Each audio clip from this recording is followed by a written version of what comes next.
Avui vist quin solo bon han fet. Este cartó és perquè es netegen les sabates. Ja ves, espera, que este cartó és per les sabates.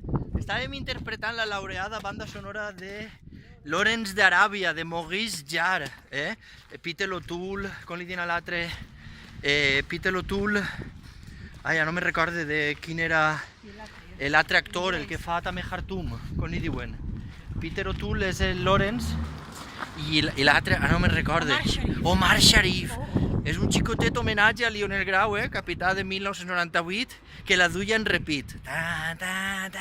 Lawrence d'Aràbia. Correcte? Mireu, el castell d'Al-Azraq.